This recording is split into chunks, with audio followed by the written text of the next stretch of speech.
Self-ownership. Imagine you're standing in front of a mirror, but instead of seeing your reflection, you see a stranger looking back at you. This person has your face, your eyes, your scars and imperfections, but somehow feels foreign.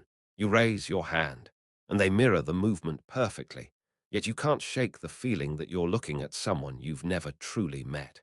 Who is this person staring back at you? And if you don't fully know them, how can you claim to own them?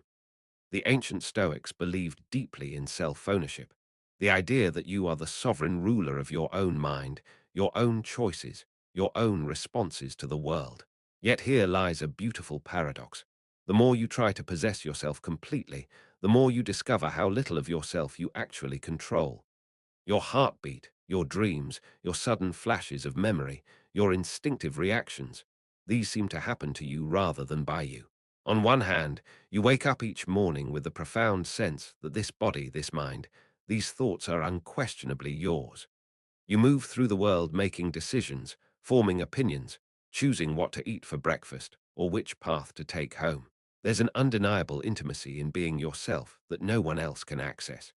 On the other hand, you find yourself surprised by your own reactions, puzzled by your dreams, unable to control when you fall in love or when grief strikes you. You discover aspects of your personality you never knew existed, triggered by circumstances you never anticipated. Consider the moment when you try to fall asleep, but your mind races with thoughts you didn't invite. You want to rest, you choose to rest, you command yourself to rest, yet your consciousness rebels against your conscious will. In these quiet battles with yourself, you begin to wonder, if you truly owned your mind, wouldn't you have better control over it? If you are the master of your own house, why do uninvited thoughts keep wandering through the rooms? The Stoic philosopher Epictetus, who knew something about ownership, having been enslaved for much of his early life, taught that the only thing we truly own is our capacity to choose our response to what happens to us. Everything else, our bodies, our reputations, our relationships, even our thoughts as they arise, belongs to the realm of things we cannot fully control. This creates a strange kind of freedom. You own yourself most completely not by grasping everything about yourself, but by recognizing what lies beyond your grasp.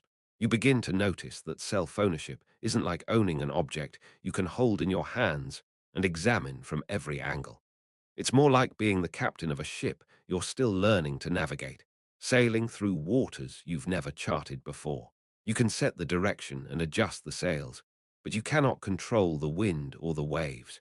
Your ownership lies not in controlling every aspect of the journey, but in how you respond to the unexpected storms and the sudden calms. There's something both humbling and liberating in this realization. When you stop trying to own every thought that passes through your mind, every emotion that wells up in your chest, every impulse that tugs at your attention, you discover a different kind of sovereignty. You own your response. You own your choice of where to place your attention.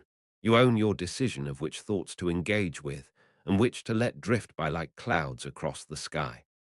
This paradox deepens when you consider how much of who you are was shaped by forces completely outside your control. Your genetics, your early childhood experiences, the culture you were born into, the random encounters that shifted the trajectory of your life. None of these were your choice, yet they form the foundation of the self you now claim to own.